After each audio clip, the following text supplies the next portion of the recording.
Yesterday, we covered this hilarious story about Brie Larson and how utterly broken she is mentally and emotionally because of good old President 45. And today, we have to talk about the other side of the story, which involves Samuel L. Jackson and him talking about how traumatized he is because of President Donald Trump. So let's get into this hilarious story here. By the way, this completely shows you just how much Hollywood hates you, how much Hollywood despises me, and how much they want to completely get rid of us and wipe us off of the face of the planet because of our political viewpoints and our beliefs and all of that type of stuff. So let's get into this crazy story here. Samuel L. Jackson, Trump-like same rednecks I saw growing up who called me the N-word.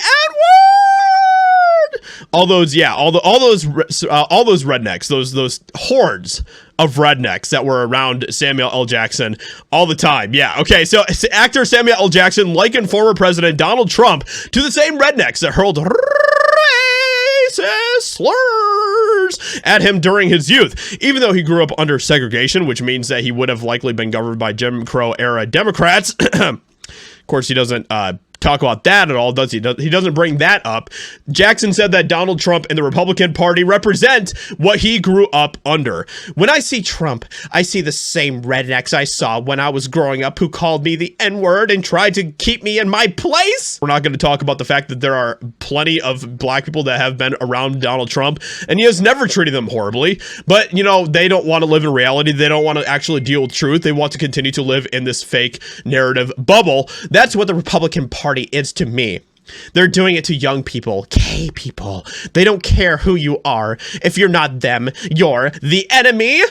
Yeah, okay, right. The irony here is that Samuel L. Jackson is literally doing the exact same thing that he's accusing the Republican Party of. If you're not them, you're the enemy. That's exactly how he is treating Republicans. That is exactly how he is treating conservatives.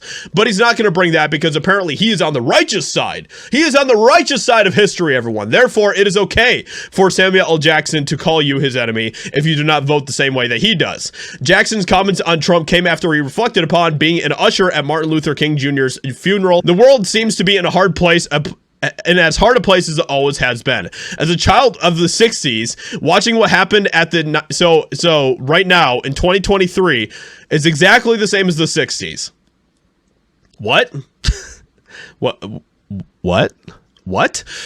And okay, all right. Yeah. Watching what happened at the 1968 Democratic Convention and seeing the police beating those demonstrators, and those were young white kids, I learned there's a certain kind of thing that the powers that be don't want us doing. Now, he is actually correct about this, and I don't know if I necessarily agree with the way that he's going about this, but I do totally agree that I think that those who are in power, especially in the government, want us to be divided. They want us to be against each other. They want us to be at each other's throats, which is exactly what Samuel L. Jackson is doing up here. But of course, you know, he doesn't want to talk about that. He doesn't want to talk about the fact that Democrats do the exact same thing that most Republicans do as well. And this is extremely rich coming from the guy who has said more N-words in movies than I have seen any other actor say in the history of cinema. But of course, you know, he doesn't want to talk about that. He doesn't want to talk about all of the issues that he is, of course, feeding into himself. He wants to just continue to focus on the fact that Orange Man bad and all of this type of stuff. It's absolutely ridiculous. These people don't want to actually move forward. They don't actually want to strive for unification. So with all of that being said, let me know what you think about what Samuel L. Jackson says here. Hope you guys enjoyed. Leave a like, subscribe, and I'll talk to you all in another video very soon.